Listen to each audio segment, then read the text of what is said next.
ይሄ አሁን ባለፈው በህገ ወጥ ተሽሮ ከእስላሞቹ ጋር በሬ ሲያርድ የነበረው ከነ ሀጂ ቱፋ ጋር የነበረው ፂማሙ ፍንዳታው ቤቱ 700-600 ሺህ ብር የሚያከራየው ሻሸመኔን ያስገደለው ሻሸመኔን ያስጨፈጨፈው አሁን ከሸገር ወደ ጉለሌ ነው ምናምን የስራ አስኪያጅነት ያመጡት ጵጵስናዬን የማይቀጥል ከሆነ አገባለሁ ብሎ በፊትም አግብቶ የሚኖር ሰውዬ የመጣው ሰውዬ ትግሬ ነው፣ ግን በኦሮሞ ሂሳብ ነው የሚንቀሳቀስ። ያም መጥቶ አፉን የሚከፍትብን ሆነ። የእሱን ይዘው ደግሞ የኦሮሞ ጽንፈኞች ይሄው እስራኤል እንኳን እንዲህ እያለች ነው፣ አይሁዶች እንደዚህ እያደረጉ ነው ይላል። የኢትዮጵያ በኢየሩሳሌም የኢትዮጵያን ገዳማት የሚጠብቁ አይሁዶች አሉ። ከኢትዮጵያ የሄዱ የሀገሬ ቅርስ ነው ብለው የሚጠብቁ አሉ፣ የሚሯሯጡ አሉ፣ የሚያስተረጉሙ አሉ። ከአማራ ክልል የሄዱ ማለት ነው የሚያደርጉ። ይሄ ከደቡብ የሄደ ይሁን እንግዲህ አላውቅም። በባርነት ተሽጦ እንደምንም እስራኤል ገብቶ ይሁን አላውቅም። የእስራኤል መንግስት ደግሞ ይጠይቃል። አባቴ የት ነው? አጎቴ የት ነው? እስከ 7 ትውልድ ነው የሚቆጥረው። ወደ ላይ ወደ ታች ብሎ ነው እና አታለህ መሄድ አትችልም። ለምሳሌ እንደነ አደም ነዋሴ አይሁድ ነኝ ብሎ ሄዷል። እዛ ከደረሰ በኋላ ወደ ላይ 7 ወደ ታች ሲጠየቅ የለም። ብዙ ሰዎች አይሁድ ነን ብሎ ይሄዳሉ፣ ይመለሳሉ። እና እስራኤል ላባረረችው ኢትዮጵያ መጥቶ ኢትዮጵያ አፉን ኢትዮጵያ ላይ መክፈት ይሄ ስድነት ነው፣ ብልግና ነው፣ የቀን ጉዳይ። አክሱም ነው የተመለከተ። ያ አክሱም ሄዶ የተቀረጸው ነው።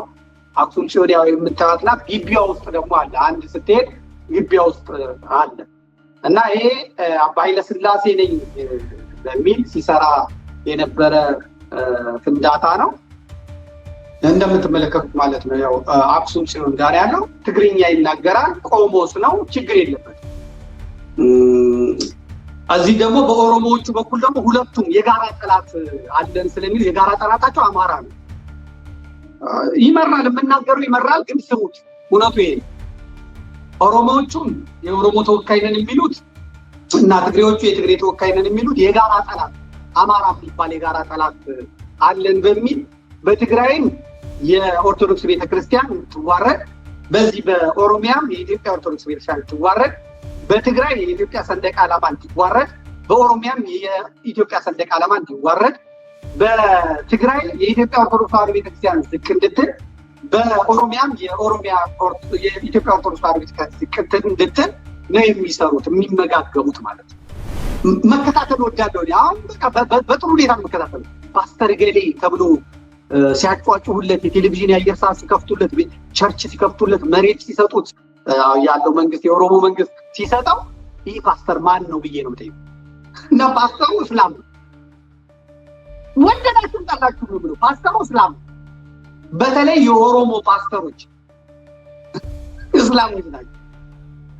አሁን እንደውም መሪ የፕሮቴስታንት መሪ የሆነ አብዱ የሚባለው ራሱ ፓስተር አብዱ ነው ፓስተር ማን ነው የሚባለው ሰው እስላም ነው። ይሄ ማን ነው አብይ አህመድ እንዲህ ካልሆነ ምናምን የሚል አንድ ፓስተር አለ፣ እሱ ኦሮሞ ማለት ይሻሸመኔ፣ እሱ እስላም ነው። አብዛኞቹ እስላሞች ናቸው። ያ ሙዚቃ ይከፍታል፣ ዘረኝነት ማንንም አይለቅም። ግን ልጁ በጣም በጥሩ ሁኔታ እየሄደ ነው ማለት ነው። አላችሁ ያለን በሉ አለን በሉ አለን አለን አለን አለን ፕሮግራም ስሩብኝ ያላችሁ 12 ሚሊዮን ብር በውበት አላችሁ ጋር በአብይ ይበቃናል። በመሀይም መገዛት በአብይ ይበቃናል። እንደገና ሌላ መሀይም መጥቶ እንዲገዛን አልፈልግም። ይሄ ደግሞ ጥሩነቱ አስቀድሞ እውነቱን ነግሮናል ምን እንደሆነ ማለት ነው። ስለዚህ ማለት ተመጣ ምን ማድረግ ይቻላል? መቀበል ነው። ሳልሳዊ ቴዎድሮስ ሌላው እንግዲህ ሰሞኑን ብዙዎቻችሁ ከዚህ በፊት ተናግሬያለሁ፣ በዚህም አሳይተነው ነበረ፣ ተሰድቤበታለሁ። ይሄ ትክክል አይደለም ምናምን ስል ነው። ይሄ ነው ወደ አንድ ወንድማችን እየተናገረ ነው። ለኢትዮጵያ አሜሪካ ሲሄድ ያው ኢትዮጵያ ይመስል የመጣው ነው ያላቸው። እሱን ሄዳችሁ እዛ ማየት ትችላላችሁ። አለቃቀውም የአዶናይ ጉዳዩ ብዙዎቻችሁ እየጮኻችሁ ስለሆነ ማለት ነው።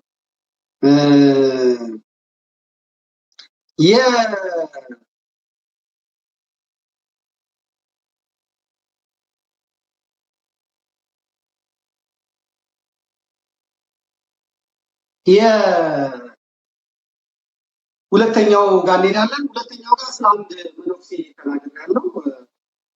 ይህ ፍንዳታነት ይቅር ብዬ አንዴ በቲክቶክ አይታችሁ እንደሆነ ረጅም ሰዓት ስለ ምንኩስና በደንብ አድርጌ ተናግሬ ነበረ እና ዛሬ ያ መነኩሴ ሰግዶ ሲወጣ ተይዟል። መስጊድ ገብቶ ሰግዶ ሲወጣ ተይዟል ማለት ነው። ዜግነቱ የተያዘው ደግሞ አዲስ አበባ ምናምን ቢሆን ያው ትግሬ ስለሆነ እንዲያደረጉት እንዲሆነ ይባል ነበረ። ነገር ግን እዛው ትግራይ ውስጥ ነው የተያዘው ትግሬው ልጅ እና ቆሞስ ነው ነበር የሚለው የምትመለከቱት ነው። ፕሬስ አሰርቷል፣ ቆቡን አድርጓል፣ ካባ አድርጓል እና የሚናገረው ትግርኛ ነው። ያው ቦታ ይከፈትለታል። ቤተክርስቲያኗ መስፈርት የላትም። የት ገዳም ነው ያለው፣ የት ነው ያለው፣ ማን ምንድን አይባልም። ሲመስለኝ የቤተክርስቲያኒቷን መዋቅር በሙሉ አጠቃለው ይዘውታል። አሁን ኮንፊደንስ የሚሰማቸው ፕሮቴስታንቶቹም ጽንፈኞቹ ማለት ነው፣ ሙስሊሞቹም ወሃቢያዎቹ በኢትዮጵያ ኦርቶዶክስ ላይ ልበ ሙሉ ሆነው የሚናገሩት መዋቅሩን እንደያዙት ይሰማኛል። እነሱም ልክ እኛ እንደሚሰማን እነሱም ይሰማቸዋል። ስለዚህ ነገ ምንም የሚያስቆማቸው ነገር እንደሌለ ነው የሚሰማቸው። እንግዲህ ይሄ ወጠጤ ሰው ፕሬስ ጠጉን አሰርቶ ቆቡን እንዲህ አድርጎ መስቀሉን እዚህ ደረቱ ላይ አድርጎ ነበር የሚለው። ብዙ ትግሬዎች እንግዲህ የት ናቸው? ብዙ ትግሬዎች የት ናቸው? ወደ ወለጋ አካባቢ ያኔ በሰፈራ ጊዜ ሄዱ ናቸው። ኦሮምኛም አቀላጥፎ ይናገራል። እዚሁ ፎቶ ላይ አይታችሁት ከሆነ እንግዲህ ይሄ ጩጬ ቆሞስ ላይ የሚለው መነጽሩን ገጭ አድርጎ ቲክቶክ ተጠቃሚ ነው እና ብዙ ሰዎች ይናደዳሉ። ምን መሆኑ ነው ምናምን ይባላል። ዋና ፍላጎታቸው ምን እንደሆነ ማወቅ እንዳለባችሁ ነው ልነግራችሁ የምፈልገው ማለት ነው። ቀጥሎ ያለውን ታቆምልኛለህ። ከዚህ በኋላ አንዲት አጫውተው አንድ ከዛ ሂድ አንዲት አጫውተው ስታጫውተው ይመጣል። አክሱም ሲሆንን ስታገኛት አምጣልኝ። አጫውተው አክሱም ነው የተመለከተ። ያ አክሱም ሄዶ የተቀረጸው ነው። አክሱም ሲሆን ያው የምታዩት ናት። ግቢያ ውስጥ ደግሞ አለ። አንድ ስትሄድ ግቢያ ውስጥ አለ እና ይሄ አባ ኃይለ ሥላሴ ነኝ በሚል ሲሰራ የነበረ ፍንዳታ ነው እንደምትመለከቱት ማለት ነው። ያው አክሱም ሲሆን ጋር ያለው ትግርኛ ይናገራል። ቆሞስ ነው፣ ችግር የለበትም። እዚህ ደግሞ በኦሮሞዎቹ በኩል ደግሞ ሁለቱም የጋራ ጠላት አለን ስለሚል የጋራ ጠላታቸው አማራ ነው። ይመራል፣ የምናገሩ ይመራል። ግን ስሙት፣ እውነቱ ይሄ ኦሮሞዎቹም የኦሮሞ ተወካይ ነን የሚሉት እና ትግሬዎቹ የትግሬ ተወካይ ነን የሚሉት የጋራ ጠላት አማራ የሚባል የጋራ ጠላት አለን በሚል በትግራይም የኦርቶዶክስ ቤተክርስቲያን ትዋረድ፣ በዚህ በኦሮሚያም የኢትዮጵያ ኦርቶዶክስ ቤተክርስቲያን ትዋረድ፣ በትግራይ የኢትዮጵያ ሰንደቅ ዓላማ እንዲዋረድ፣ በኦሮሚያም የኢትዮጵያ ሰንደቅ ዓላማ እንዲዋረድ፣ በትግራይ የኢትዮጵያ ኦርቶዶክስ ተዋሕዶ ቤተክርስቲያን ዝቅ እንድትል፣ በኦሮሚያም የኢትዮጵያ ኦርቶዶክስ ተዋሕዶ ቤተክርስቲያን ዝቅ እንድትል ነው የሚሰሩት፣ የሚመጋገቡት ማለት ነው። የሚመጋገቡት አሁን የአቡነ ሳዊሮስን በትረ መስቀል በትረ ሙሴ ይዞ የሚከተላቸው አንድ ወፍራም አይታችሁት እንደሆነ ቲክቶክ የሚጠቀም መነኩሴ ትግሬ ነው፣ ግን ጃጂ የሚባል አካባቢ የኖረ ነው። ትግሬ ነው፣ ኦሮምኛን የሚናገረው ኦሮሞ ነው። አሁን የሚንቀሳቀሰው በኦሮሞ ሂሳብ። ይሄ አሁን ባለፈው በህገወጥ ተሽሮ ከእስላሞቹ ጋር በሬ ሲያርድ የነበረው ከነ ሀጂ ቱፋ ጋር የነበረው ፂማሙ ፍንዳታው ቤቱ 700-600 ሺህ ብር የሚያከራየው ሻሸመኔን ያስገደለው ሻሸመኔን ያስጨፈጨፈው አሁን ከሸገር ወደ ጉለሌ ነው ምናምን የስራ አስኪያጅነት ያመጡት ጵጵስናዬን የማይቀጥል ከሆነ አገባለሁ ብሎ በፊትም አግብቶ የሚኖር ሰውዬ የመጣው ሰውዬ ትግሬ ነው፣ ግን በኦሮሞ ሂሳብ ነው የሚንቀሳቀስ። በጣም በሚገርም ሁኔታ ማለት ነው። እና ለምን እንደሆነ አላውቅም። ይሄንን በድፍረት መነጋገር ብቻ ነው። አብዛኛው ፓስተሮችን አይታችሁ እንደሆነ አሁን አብዛኛው ፓስተሮች አይታችሁ እንደሆነ አብዛኛዎቹ ፓስተሮች መከታተል ወዳለው አሁን በቃ በጥሩ ሁኔታ መከታተል ፓስተር ገሌ ተብሎ ሲያጫጩሁለት የቴሌቪዥን የአየር ሰዓት ሲከፍቱለት ቸርች ሲከፍቱለት መሬት ሲሰጡት ያለው መንግስት የኦሮሞ መንግስት ሲሰጠው ይህ ፓስተር ማን ነው ብዬ ነው የምጠይቀው። እና ፓስተሩ እስላም ነው ወደዳችሁም ጠላችሁም ነው ብሎ ፓስተሩ እስላም ነው። በተለይ የኦሮሞ ፓስተሮች እስላሞች ናቸው። አሁን እንደው መሪ የፕሮቴስታንት መሪ ሆነ አብዱ የሚባለው ራሱ ፓስተር አብዱ ነው ፓስተር ማን ነው የሚባለው ሰው እስላም ነው። ይሄ ማን ነው አብይ አህመድ እንዲህ ካልሆነ ምናምን እንደሚባል አንድ ፓስተር አለ እሱ ኦሮሞ ማለት ይሻሸመኔ እሱ እስላም ነው። አብዛኞቹ እስላሞች ናቸው በሚገርም ሁኔታ ማለት ወደ ኦርቶዶክስ እስካሁን ብዙ በድፍረት አልመጡም ነበር፣ ግን አሉ መነኩሴ የመሰሉ ሰባኪ የመሰሉ እስላም ፓስተር እንትኖች አሉ። እንደዚህ ግን ደፍረው የመጡ አላየሁም። አሁን ይሄ እስላም ነገር ግን ደፋር ያደረገው ከዛ የሚያገኘው ጉልበት ይመስለኛል። ትግሬነቱ የሰጠው ጉልበት ይመስለኛል። ግን የእስላም ፓስተሮች በተለይ የኦሮሞ ዋሃቢ እስላሞች ቀጥታ የሚሄዱት ጴንጤ ነው። ምክንያቱም በሩ ክፍት ነው፣ ፍሬም የለውም፣ መሪ የለውም፣ ህግ የለውም፣ ምን የለውም። ስለዚህ ትሄዳለህ። ዋናው መስፈርት መጽሐፍ ቅዱስን ትሸመድዳለህ፣ ከዚያ በኋላ ትገባለህ። ስርዓቱ ያግዛል፣ ፖሊስ ያግዛል፣ ይመደብልሃል፣ መሬት ይሰጣል፣ ገንዘብ ይሰጣል፣ ይለቀቅልሃል፣ ፈንድ ይለቀቅልሃል፣ ከአውሮፓ ከምናምን ይሰጣል። ካንተ የሚጠበቀው የራስን ግሩፕ መመስረት፣ የራስን ሰዎች ማዘጋጀት። ከዛ በተረፈ ተናግሮኛል ማለት ነው፣ እግዚአብሔር ነግሮኛል ማለት ነው። አለቀ። መድፈር ነው። እግዚአብሔር እንዲህ ብሎኛል፣ እግዚአብሔር እንዲህ አለኝ፣ ይሆናል፣ ይሻገራል፣ ተበጠሰ፣ ፈረሰ፣ ተሻግረናል፣ አምልጠናል፣ ወድቀናል፣ ወደፊት ተንበርክከናል፣ ተብለናል፣ ወደቀ፣ አለቀ፣ ተፈጸመ። አሜን። የኔ ነው በል ውሰድ፣ ሻሞ በል ውሰድ፣ አምጣው፣ አምጣው፣ አምጣው። ይሄ የቃልቻ የውቃቢ ቤት የጠንቋይ ቤት በመንፈስ መጥቶ ጴንጤው ላይ ሁሉ ሰፍሮ ፓስተሮቹ በሙሉ ሰነፍ ሰዎች እዛ ገንዘብ ይገኛል ብለው ሄደው እንትን ይላሉ። ሲያለቅሱ ደግሞ በጣም ያሳስቡ ያለቅሳሉ። ደግሞ ለየትኛው ኢየሱስ እንደሆነ አላውቅም። ጌታ እንባቸው በዚህ ከተማ ጥናት ነው። ስልክ ቁጥር መናገር ነው። ስልክ ቁጥርሽ እንደዚህ ነው፣ እንደዚህ እንደዚህ ነው፣ እንደዚህ እንደዚህ ነው፣ እንደዚህ ተፈጥሯል፣ እንደዚህ ነው፣ 092060 ስልክ ቁጥር ስለተነገረ የሚጨፈር። ስለዚህ ክርስትናውን የዋሃቢ እስላሞች አፈር ከደቼ ለማብላት በቃ ቆርጠ አፈር ከደቼ ነው እንዲረግ ኢየሱስ ክርስቶስ እንዲናቅ፣ ኢየሱስ ክርስቶስ እንዲዋረድ፣ ኢየሱስ ክርስቶስ እንዲሰደብ፣ ትምህርቱ እንዲሰደብ ነው ያደረገው። በእስልምና 4 ሚስት ይፈቀዳል፣ ህግ ነው፣ ነብያቸው ያዘዘው ነው። አቅም ያለው 4 ሚስት ያለው። ስለዚህ ፓስተሮቹ ኡስታዞቹ ፓስተር ሲሆኑ 4 ማግባት የሚፈቅድላቸው ማን ነው? 4 ማግባት የሚፈቅድላቸው ቁርአን ነው። እዚህ ሲመጡ ደግሞ አይቻለው ነው፣ በቃ ተፈቅዶልኛል ነው። 20ዋን ያስረግዛታል፣ አለቀ። ያውን አንድ ቪዲዮ እያየው ነበር ትላንትና። በቃ ጸሎቱ ደግሞ የሚካሄደው ገስት ሃውስ ውስጥ ነው። ገስት ሃውስ ከአውሮፓ ከካናዳ ሰው ለመደፈር ከካናዳ ይመጣል። ሰው ለመደፈር በአንድ ጭንጋፍ እከካም በአንድ ንፍጣም ምንድነው ስለቃሉ በጣም ይቅርታ መቼም ሞቅ ስላለኝ ዛሬ ታም ስለተዳደኩ ነው። ግን ምን ማድረጋችን በአንድ ጭቅቅታም በአንድ ታፓባ አፉን ባልፈታ በአንድ ድንጉዝጉዝ ሰው ከአውሮፓ ድረስ የከበረ ማንነቱን ይዞ ባሏን ትታ ምኗን ትታ መታ ቢዝነስ ይሰራበታል። እንደው በእግዚአብሔር እያማረጠ ያው እቺ ወፍራም ናት፣ እቺ ቀጭን ናት፣ እቺ 2 ወልዳለች፣ እቺ 4 ወልዳለች፣ እቺ ልጃገረድ ናት፣ እቺኛው ፀጉሯ ረጅም ነው፣ ሻይኗ ከፍ ያለ ነው እያለ ብቻ ጌታ ፈቅዶልኛል። ይሄ እኮ ነውር ነው፣ ይሄ ስድነት ነው። ወጣቶች በዚህ ተደራጅተዋል። የኦሮሞ ወጣቶች፣ የደቡብ ወጣቶች ተደራጅተዋል።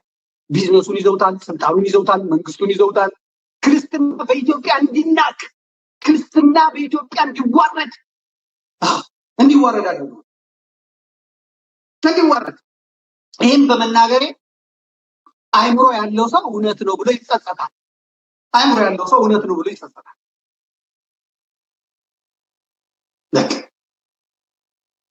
በሚገርም ሁኔታ አሁን ጉባኤ ያለው እሑድ አንደኛው ፓስተር ኦሮሞዎች ናቸው በአጠቃላይ እና በሚገርም ሁኔታ ማለት እና እንትን አለው ጉዞ እንትን አለው ግን ጨረሳቸው። ሴቶቹ በእውነት ደግሞ ያፍርም እንትን ያነሳቸዋል፣ ሰለፍ ያነሳቸዋል፣ ከነጡታቸው ያነሳቸዋል፣ ከነርቃናቸው ያነሳቸዋል፣ ከነምናቸው ያነሳቸዋል። የቸርቹ ሴቶች በሙሉ ጨረሰ። ሴቶቹ ደግሞ ምን አለው እንደተባለ እግዚአብሔር ነው ካላቀ ምን ይባል። አሁን ይሄንን በዚህ በቴሌቪዥን አላሳይም፣ በቴሌግራም ላይ ለጥፈዋለሁ ህፃናት ስለሚያዩት ማለት ነው። አብዛኛው ግን እስላሞች ናቸው። የፕሮቴስታንት ፓስተር የሆኑት አሁን ኦሮሞዎች ናቸው። በቃሉ የሚቀልዱት፣ በክርስትናው የሚቀልዱት፣ የሚያሾፉት ይሄ ነው እንደ ክርስትና ብሎ ሰዎች ወደ እስልምና እንዲሄዱ እስላም ይሻላል ከነዚህ እንዲሉ ቢያንስ ተራ ጠብቄ አንዱ እስላም ባል ሚስት በሆናሽ በህጋዊ መስራት አይሻልም ወይ እስኪሉ ድረስ መጽሐፍ ቅዱስን እንዲጠሉ ክርስትናን እንዲጠሉ ነው እየተደረገ። እሱ ይታካ አይሁዳውያን የተመልከቱት አንድ አይሁዳዊ አለ። እባካችሁ ላሳያችሁ። አንድ አይሁዳዊ የሚሰድበን አይሁዳዊ አለ። የሚሰድበን ማለት ነው። ግጥም አድርጎ ሲሰድበን ነው የሚውለው፣ ሲሰድበን ነው የሚያድረው። ትገረማላችሁ በእውነት። እሺ ይላል ይላል ልኬልሃለሁ በቀደም። እስቲ ያንን አይሁዳዊ ያምጣልኝ፣ ኢትዮጵያ ያለውን አይሁዳዊ። እንደዚህማ መቀለጃ እንደሆነ አንቀርም። ኢትዮጵያ እንደዚህ መቀለጃ እንደሆነች ማንም መፈንጫ እንደሆነች አትቀርም። ተመልከቱ፣ ልኬልሃለሁ። ለቱ የአይሁዶችን ልብስ ለብሶ የአይሁዶችን ይህንን ኮፍያቸውን አድርጎ ምናቸውን አድርጎ የሚሳደበው ግን የኢትዮጵያ ኦርቶዶክስ ተዋሕዶ ቤተክርስቲያን አማራ ነው የሚሳደበው። አሁን ስሰማ ደግሞ ከእስራኤል የተባረረ ነው አሉ። ከእስራኤል ተባሮ የመጣ ነው። አሁን ፕሮግራም ይዞ መከራ ከኦሮሞቹ ጋር እየተጠቃቀሰ ይህን የፈረደበትን አማራ አፈር ከድሜ ያበላል። አፈር ከድሜ ያልኳል። የወራዶች መሰብሰቢያ ነው። ተመልከቱ፣ ይሄን ሰውየው ወይ መልኩ ያምር ወይ ሰውነቱ ያምር። ይሄ ሚካኤል የረገጠውን የሚመስል ሰውዬ ግጥም አድርጎ የእስራኤልን ሰንደቅ ዓላማ ለብሶ የኢትዮጵያ ኦርቶዶክስ ተዋሕዶ ቤተክርስቲያንንና አማራን ሲሳደብ ይውላል። ተመልከቱ፣ እዚህ ጋር ቆሙን አድርጎ ግን ጴንጤ ነው የሚለው። እስራኤላውያን ደግሞ በኢየሱስ ክርስቶስ አያምኑ። አሁን ቤንጃሚን ኔታንያሁ በቀደም ዕለት ኢየሱስ ክርስቶስን እንዴት አሳንሶ እንደሰደበ አይታችኋል። እንዴት እንዳዋረደ እንዳንቋሸሸ አይታችኋል። አይሁዶች በዛ ልክ ናቸው። ይሄ አይሁድ አይደለም ተብሎ ተባረረ። አሁንም ሙጭጭ ብሎ ጴንጤ ነኝ ወንጌላዊ ነኝ ብሎ የአይሁድን ልብስ ለብሶ የአይሁድን ቆብ ለብሶ አሁን የሚከፍተው ግን አማራና ኦርቶዶክስ ነው። ስሙታው ሸማ መልበስ ያስተማርናቸው እኛ ነን፣ ብረት እንትና እኛን እየሰደቡን መፍሴ ቤተክርስቲያን በብዙ መልኩ ነው የሚወቅሰው። እኔ ድምፁንም መስማት አልፈልግም፣ አታሰማኝ። ሰቀቀን የሆነ ድምፅ ማለት ሰቀቀን የሆነ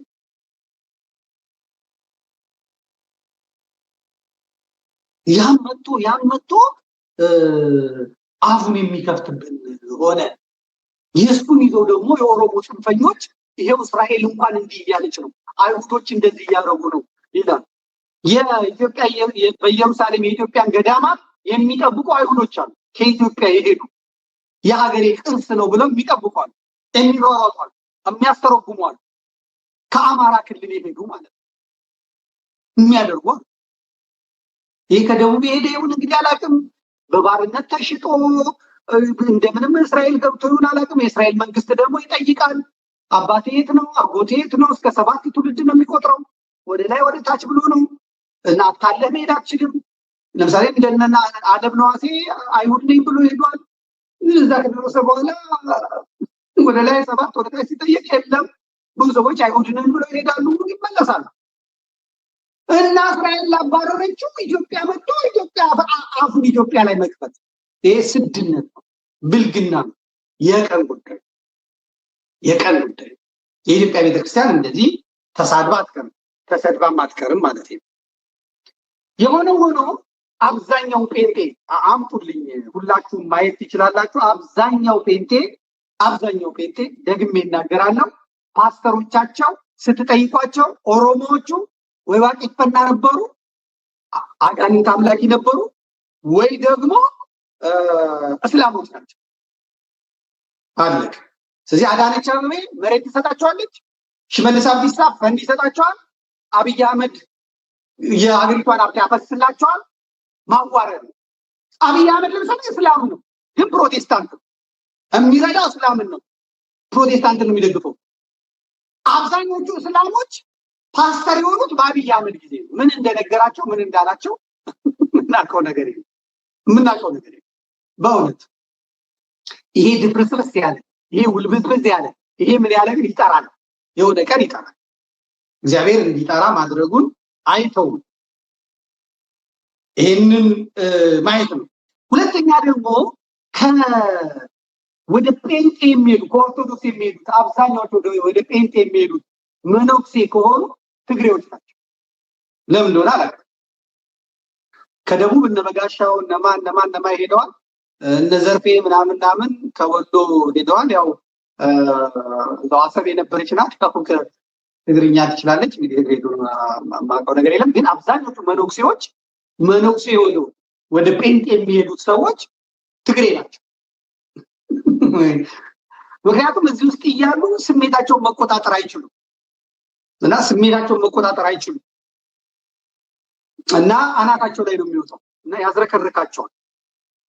እዚህ ደግሞ ቤተክርስቲያኒቷ በንጽህና በቅድስና ነው የምትለው እና ይዝረከረካሉ። እዚህ መጥተው ያገኙትን መድፈር ነው ያገኙትን እንተኛ ነው ምናምን ነው። ስለዚህ ቤተክርስቲያኒቷ መስመሩን ስታጠፍ ሩጠው ወደ እዩ ጩፋ፣ ልክ እዩ ጩፋ ጋር ሲሄዱ ኃጢአቱ ተሰርዮልሃል፣ ይሄ የለበስከው ስጋ ኮት ነው፣ ነፍስህ ውስጥ ያለችው ናት፣ በዚህ ስጋ ተዝናና፣ እንደፈለግኩን አይቆጥርብህም ይባላል። አለቀ። መነኩሴው እዛ ቆሞ ዘንዱና ይላታል ምናምን ይላታል።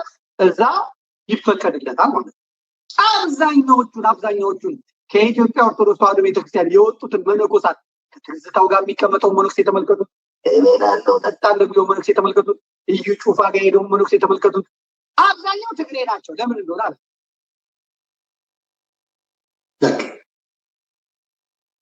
መነኮሰ ማለት ሞተ ማለት ነው። ሲሞት ደግሞ አብሮ ስሜትም ይሞታል እና ምንኩስና ለእንጀራ መብያ አድርገህ ስትገባ እንደዚህ ያደርግብሃል ማለት ነው። መቆም ያለበት የአክሱም ሐውልት ብቻ ነው እንጂ በየቦታው እንትን ማለት ጥሩ አይደለም። መቆም ጥሩ አይደለም፣ በፍጹም ጥሩ አይደለም። ስለዚህ እነዚህ ግልሙትና ያጠቃቸው መነኮሳት የኢትዮጵያ ቤተክርስቲያን አዋርደው ውስጧ ሆነው ያዋርዷታል። አብዛኛው መጠጥ ቤት ገብቶ ከነቆቡ ተቀምጦ የምታዩት ከዚህ ከትግራይ የሚመጣ ነው። ለምንድን ነው? ምንድነው ሚሽኑ? እንዲወጣ እንደው በትግርኛ የሚባል አለ፣ ውጣ ተበሎ እንዲወጣ ከመንዝ ወጣ ዝገበር ነው የሚሉት ነገር አላቸው። ውጣ ተበሎ እንዲወጣ አድርገው የሚሉት ማለት ነው። የሻሸመኔ ሚካኤል አለቃ አስተዳዳሪ ትግሬ ነው። አዋሳ ድረስ ኬፕ አድርጎ እየሄደ አይታችኋል። ባለፈው በኢትዮ ቤተሰብ አሳያቻቸዋለሁ፣ ቪዲዮን አሳይቻቸዋለሁ። ሴተኛ ዳሪ ይዞ በመግባት እዛ እንትን ይላል። እነዛ የከበዳቸው የሆቴሉትን ሰዎች ምንድነው አንተ መነኩሴ ነህ ምናምን፣ ዋይ ታዲያ ለፈንዳንዴ ይላል። ከዛ የሚያስቀምጡት ኦሮሚያ ነው የሚያስቀምጧቸው። ይህ ነው እኮ ነው፣ ውርደት ነው። የኢትዮጵያ ቤተክርስቲያን ላይ መከራ መጣ። የሚሰደበው ማን ነው? የኢትዮጵያ ኦርቶዶክስ ቤተክርስቲያን መነኩሴ እንደዚህ ነው፣ የኢትዮጵያ ኦርቶዶክስ መነኩሴ ካህን እንደዚህ ነው፣ የኢትዮጵያ መነኩሴ እንደዚህ ነው ይላል። አይደል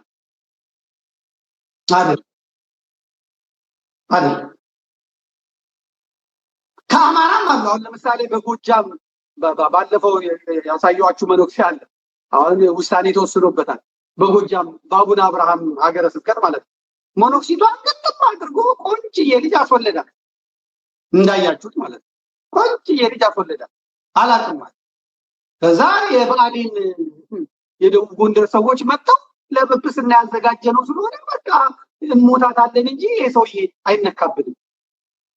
እሺ ልጁን ያሳድግ እናሳድጋለን። ሴትዮዋ ደግሞ ገንዘብ ይሰጠኝ አባትነቱን ይወቅ እኔ እንትን አለንም ማለት እኔ ሳነጋግረው እቤቱ ጠራኝ። እቤቱ ሄድኩኝ። አለቃ ነው ምንድነው ብዬ ሲሄድ ግቢ አለኝ። ገባ፣ በሩን ዘጋ። ተከመረብኝ አለች። በቃ የአክሱም ሐውልት የወደቀብኝ መሰለኝ። በክሬንም አይነሳም፣ ምክንያቱም አጋንንቱም አብሮ ነው የሚመጣው።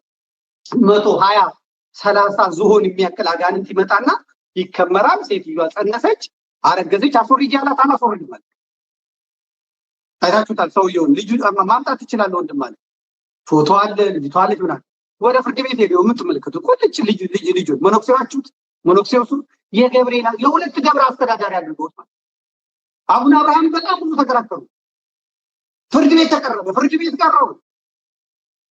የፍርድ ቤቱ መጨረሻ ውሳኔ በቃ በዲኤንኤ ይለይ ተባለ። የለኝም ተሰዷል፣ እኔ ብልት የለኝም ማለት ታሳያለህ ተባለ። ታሳያለህ፣ እሱን አንቀበልም፣ ውድቅ። አስረግዛል ተብለህ ተከሳል፣ መለያው ዘመናዊ መሳሪያ ነው፣ ትመረመራለህ ተባለ። እዳቆን የተገባው በእውነት ሞቷል የተባለውን ነገር ቀስቅሶ አስነስቶ ከዛ ከቆሰቆሰ በኋላ ደግሞ እንደገና የለም በቃ ቦታው ላይ የለም ይታያል። የመኖክሴ አይታይም። ለምን አይታየው? ይታያል። አሁን እኮ ጳጳሱ ልጅ አለኝ ልጅ የለኝም አሉ። ሞቱ። እሳቸው ሲሞቱ ልጃቸው እኔ ልጅ ነኝ አለ። እዛ ቤተክርስቲያን ጋር በፍጹም እሳቸው ልጅ የላቸው ማለት አስከሬናቸው ላይ ዲኤንኤ ይነሳ ምናምን ልጅ አለቀ። ወራሽ ነኝ አለ። የአባቴ ወራሽ ነኝ አለ። ለዛ ነው ጳጳሳቱ ቆይ እባክህ ተብሎ እንትን ያለ። እንዲህ አይነት ወራዳ ዘመን ላይ ነው የደረሰው። ይሄው መኖክሲቷ ይኛለች። አሁን ዲኤንኤ ሲባል ደግሞ እነ መልአኩ አለበት እነ አገኙ ተሻለ እነ ማይሄደው እኛ ለጵጵስና ያዘጋጀነው ሰው እንዴት ተደርጎ ዳኞቹ ተቀየሩ። እኛ ዝም ይናሉ። ምድር ላይ ያለፋኑ አለ። እሱን ትነኩትና የገባችሁበት ገብተን ነው የምንገላችሁ አሉ ዳኞቹ፣ ጠበቆቹ። አረኛ ይዝም በቃ ከዛ አቡነ አብርሃም እንዲማ ብሎ ነገር የለም። የፍርድ ቤት ውሳኔ መከበር አለበት። ጉዳይን በዛ ጨርስ። ምዕመናን ደግሞ ህሊናቸው ንጹህ መሆን አለበት። ስለዚህ አርፈ ተቀመጥ ብለው አቡነ አብርሃም ደግሞ አገዱትና ደሞዝ እንዳለ ሆኖ የመዝገብ ቤት ምናምን ኃላፊ የሆነ ስራ ከዛ ከክስ ነፃ ስትሆን ወደ ቀደመ ስፍራ ትሄዳለህ ተባለ። አሁን እና እያለው መንበር ደግሞ ይሄን ያዙና አቡነ አብርሃም ጎጃሜ ስለሆኑ አቡነ አብርሃም እንወቅስባቸው ብዙ ነገሮች አሉ። በዚህ ግን አንወቅሳቸው። የታገሉለት እሳቸው ናቸው። የምንኩስናው እንትን አደባባይ እንዳይወጣ የታገሉት በአደባባይ ወጥተው የሞገቱለት እሳቸው ናቸው። ህዝብ ያለቀሰባቸው እሳቸው ላይ ለአንድ መነኩሴ ጥብቅና ቆሟል። ሰውየው ግን ራሱን መከላከል ባለመቻሉ አሁንም ፍርድ ቤቱ ሌላ ነገር አምጥቷል። እንደ አዲስ ይታይ በቃ እንደ አዲስ ይጀምር ብለው ከፌደራል መጥተው ነግረው በአዲስ ዳኛ በአዲስ አቃቤ ህግ ምናምን ከዛም ሞኖክሲቷ ደግሞ ዘመዶቿ ምናምን ሽምግልና ይያዝና በቃ የሚሰጠው ብር ተሰጥቶ እንትን ይበል ወይ እሱ ከነምንኩስናው ወደ እስራኤል እንዲሄድ ወደ ኢየሩሳሌም አለም ወደ አሜሪካ እንዲሄድ። እንዲህ አይነት ነገር አለ። ከአማራም እንዲህ አለ። አሁን ትግራይ መኖክስ ጳጳስ የሆነው አባ አሮን የሚባለው ከእንግሊዝ የሄደው ሰው ለሁለት ነው። አንድ ሰባኪ የኢትዮጵያ ሰባኪ አሁን ድራሽ አባቱ ጠፍቷል። አንድ እሱ ሆነው ለሁለት ነው አንድ ሴት የደፈሩት። ለሁለት የአክሱም ልጅ ነው ትውልዷ አክሱም የሆነ ልጅ ለሁለት ነው የደፈሩት። ልክ የጁንታው ጦርነት ከመነሳቱ በፊት የእንግሊዝ መንግስት ወረቀት ሲያወጣበት በአስቸኳይ ተነስቶ ነካ። ወደ ትግራይ ገባ። ትግራይ 2 ዓመት ሲያዋጋ ከረመና ልክ ጦርነቱ ሲያል የትም መሄድ ስለማልችል ጳጳስ ነው የምሆነው ብሎ ግጥም አድርጎ ጳጳስ ሆነ። ትውልድ የት ነው አይታወቅም። ትግርኛ ይናገራል እንጂ ትግራይ የተወለደ ይሁን ኤርትራ የተወለደ ይሁን የት እንደተወለደ አይታወቅም። አለቀ። አሁን የትግሬዎች ጳጳስ እግዚአብሔር አንድ የምናውቀው ልጅ ደግሞ ወንድ የሚወድ መነኩሴ ነው። ትበብሳለህ ብለው አመነኮሱ። ከዛ ቴዎሎጂ አብረን የተማርን ነው። ወንድ የሚያምረው ሰው ማለት ነው። ከዛ እሱንም አሁን ትግራይ ጳጳስ ሊያደርጉ የውቅሮ ህዝቡ ብሎ የውቅሮ ህዝቡ ብሎ ይኸው ልጆቻችንን የደፈርን ወንዶች ልጆቻችንን ለጳጳሱ ለአቡነ ገሌ ብንነግራቸው እንዳል ምናምን እያሉ ነው። እሳቸውም እንደዚህ ሳይሆን አይቀሩም። ደም እንፋሰሳለን ይሄ ሰውዬ ጳጳስ ከሆነ ብለው አቤቱታ አቀረቡ። ያን ደብዳቤ እኔም በመረጃ ቲቪ ያነበብኩት አቀረብኩት። እንግዲህ ህዝብ አውቆታል። ጳጳስ አትሆንም ተባለ። አሁን አዲስ አበባ ድል ልሞክር ብለው አሁን ደግሞ አዲስ አበባ ነው እጩ ሲሆን ያኔ ደግሞ እኔ አውጣዋል። እንዲህ አይነት ቤተክርስቲያኗን የማርከስ ሃይማኖቱን የማርከስ የማዋረድ ከዛ ምዕመናን ይችን ቅድስት ሃይማኖት በእነዚህ የተግማሙ የረከሱ በእነዚህ የቆሸሹ ቆሻሾች ምክንያት ሃይማኖቱን እንዲጠላ እንዲወጣ ከዛ አውሬ እንዲበላው ማድረግ ነው የተያዘ። ይህ ስትራቴጂ ነው የተነደፈው ማለት አብዛኞቹ አልኳቸው አምጡልኝ። ይህ ከትዝታው ጋር ሆኖ ማርያም አታማልድም ታቦት እንደዚህ ነው ሎቱ ስብሐት ያን የሚለው ትግሬ ነው። ደቡብ አፍሪካ የነበረው ታስታውሳላችሁ። በፌስቡክ አባር ይዤው ከነሆት ፓንቱ ከነቁምጣው ይዤው ልብሱን ደግሞ አያወልቁትም። የምንኩስናውን ልብስ አያወልቁትም። ያንን አድርገው ነው አፋቸውን የሚከፍቱ።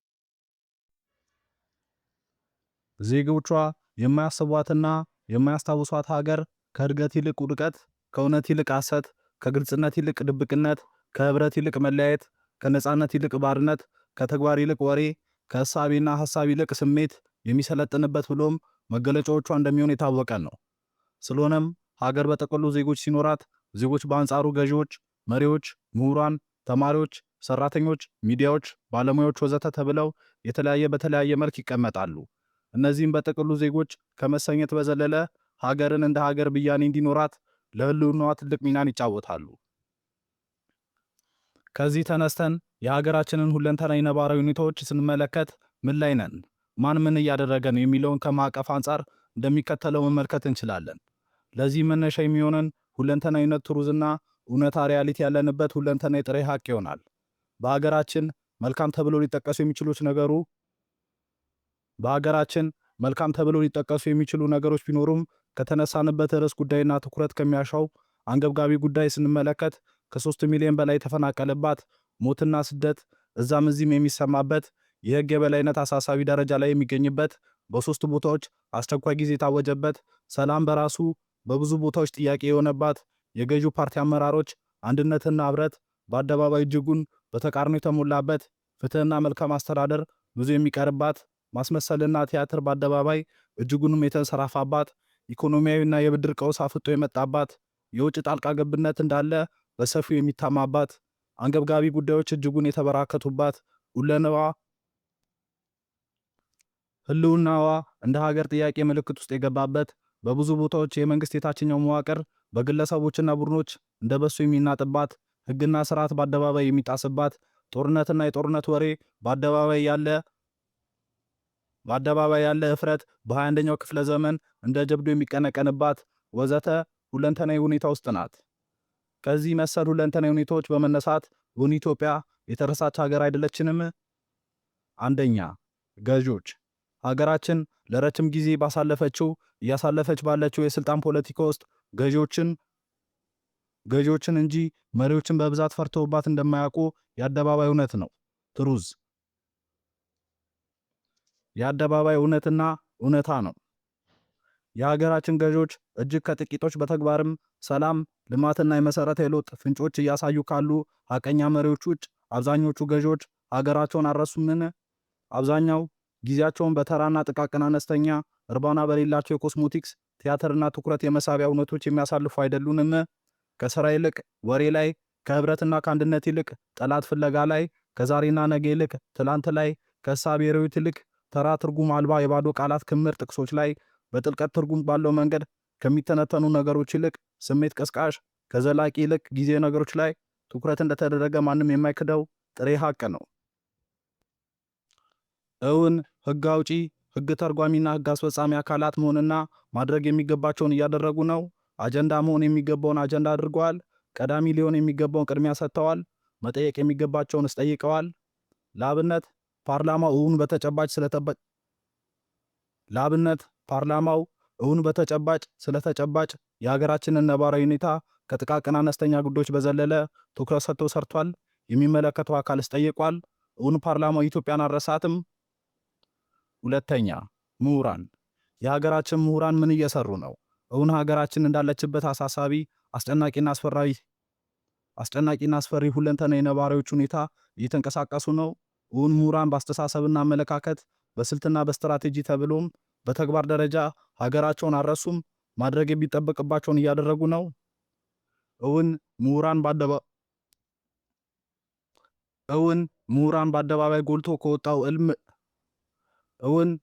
በአደባባይ ጎልቶ ከወጣው እልም ካለ አስመሳይነትና ወዳዳሪነት ተላቀው በምክንያትና በአመክንዮ በነጻ ህሊናቸው በያዙ ክህሎት ባዳበሩት ልምድ ተጠቅመው ነባራዊ ሁኔታዎችን እየተመለከቱ ነው? ወይስ ከነፈሰው ጋር ነፍሰው የግርድና ስራ እየመሩ ወይስ እየተመሩ እያሸረገዱ ወይስ በነጻነት ህዝባዊ ውግንና ይዘው ቆመዋል? ለያዙት ሊይዙትና ሊመሩበት ከሚገባው ሁለንተናዊ አቋም መርህና ዲሲፕሊን አንጻር እየተጓዙ ነው? ለዚህ ሁለንተናዊ መስዋዕትነት እየከፈሉ ነው ወይስ እያስከፈሉ? ሶስተኛ፣ ሚዲያዎቻችን ትኩረታቸው ምን ላይ ነው? ሰፊ ጊዜያቸውንስ እየሰጡ ያለው ለምንድን ነው? ከ3 ሚሊዮን በላይ ተፈናቃዮች ባሉባት ሀገር፣ የህግ የበላይነት በአደባባይ በሚረገጥባት ሀገር፣ ሰላምና የሰላም ጥያቄ ጎልቶ በወጣበት ሀገር ለውጭ እግር ኳስ እንኳን የተሰጠው ትኩረት ለሀገራዊ ነባራዊ ጥሬ ሀቆች መስጠት ለምን አይቻለንም? ይህን ማድረግ ያልቻለ ሀገራዊ ሚዲያ ሀገሩን አልረሳም? ሀገርን መርሳት ማለት በበቂ ሁኔታ ሀገርን አለማሰብ፣ አለማስታወስ፣ ስለ ሀገር አለመጨነቅና አለመጠበብ አይደለምን? ሚዲያዎቻችን ከጥቃቅንና አነስተኛ ትርኪ ምርኪ ትርጉም አልባ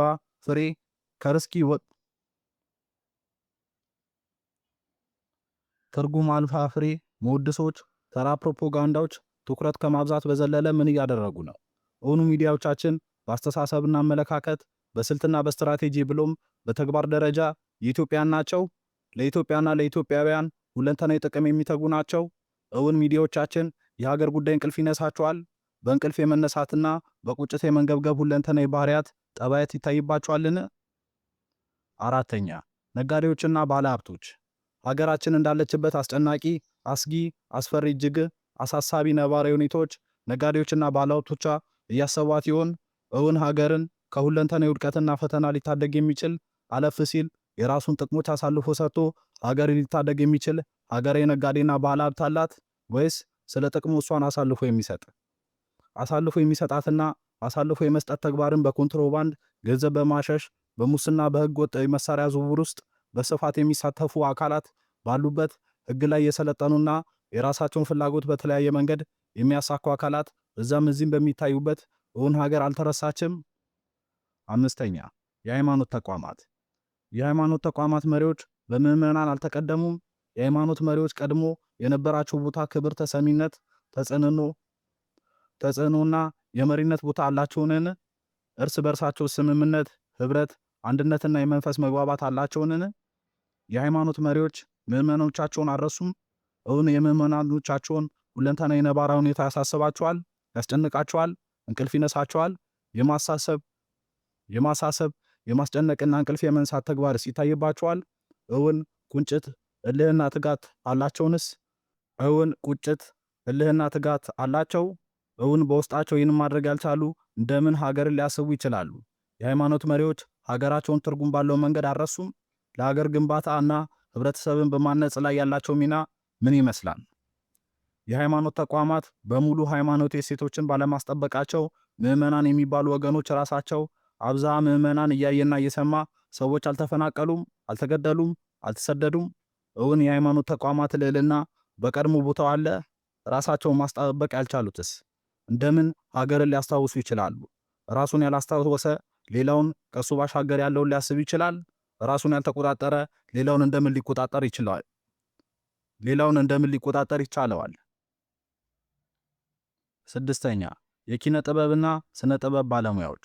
እንደ ሀገራችን ነባራዊ ሁኔታ ስነ ጽሁፋዊ ጥበቦቻችን ማህበራዊ፣ ኢኮኖሚያዊ ብሎም ፖለቲካዊ የሆኑ ማንነቶችን የሚገለጹባቸው ድርሰቶች፣ ልቦለዶችና የልቦለዶች፣ ግጥሞች፣ ተውኔቶች፣ ስነ ቃሎች፣ መነባንቦች ወዘተ እይታዊ ጥበቦቻቸው የስዕል፣ የፎቶግራፍ፣ የምልክት ስራዎች፣ የፊልም፣ የድራማ፣ የጭውውት፣ የኪነ ህንፃ ስራዎች፣ የፋሽን፣ የዲዛይን ወዘተ ትዕይንታዊ ጥበቦቻችን የሙዚቃ፣ የቲያትር፣ የውዝዋዜ፣ የጭፈራ፣ ባህላዊ፣ የሐዘንና የደስታ መገለጫዎች የሆኑ ተግባራት፣ ለመንፈሳዊ አገልግሎት የሚውሉ የሃይማኖት በዓላት መገለጫዎች፣ የዕደ ጥበብ ሙያዎቻችን፣ የእንጨትና የቆዳ ስራ፣ የሽመና ስራ፣ የጌጣጌጥ ስራ ወዘተ ስራዎች በሙሉ ነባራዊ ጥሬ ሐቆችን የሚገልጹ ናቸው። እውን ነባራዊነትና እውነታን መግለጽ ያልቻለ ጥበብ እንደምን ጥበብ ሊሰኝ ይችላል?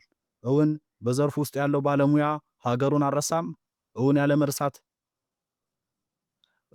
ያለ መርሳት ስራ እየሰራ ነው? ሁለንተናዊ ስራዎቻችን መሬት ላይ ያለውን ጥሬ ሐቅ ያንጸባርቃል። 7.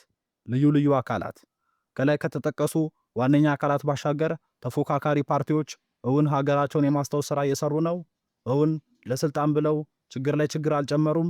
ዛሬም በ21ኛው ክፍለ ዘመን በሀገራችን እዛም እዚህም የእርስ በርስ ጦርነት የለም?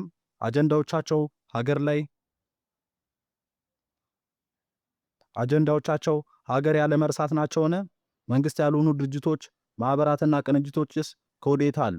ከፖለቲካ ባሻገር ማህበራዊና ኢኮኖሚያዊ ሁለንተናዊ እንቅስቃሴዎቻቸው ከወዴት አለ? እውን ሀገር አሉኝ የምትላቸው የምትመካባቸው በብቃት እውን ሀገር አለኝ የምትላቸው የምትመካባቸውና በብቃት የምትመሰክርላቸው ሆነው ተገኝተዋልን? ስለሆነም በሀገራችን እውነተኛ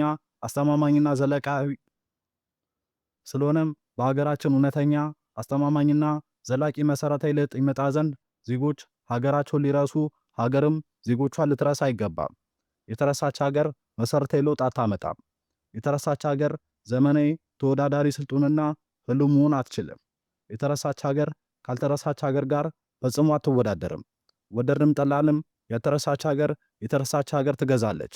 የተረሳች ሀገር ያልተረሳች ሀገር ባሪያና ገረድም ትሆናለች። ፈጣሪ ሀገራችንን ነጻ ፈቃድን የሁሉ ነገር ማዕከል ወደሚያደርግ የእሳቤ ሂደት ትገባ ዘንድ ይርዳል። ቸርን ሰንብት።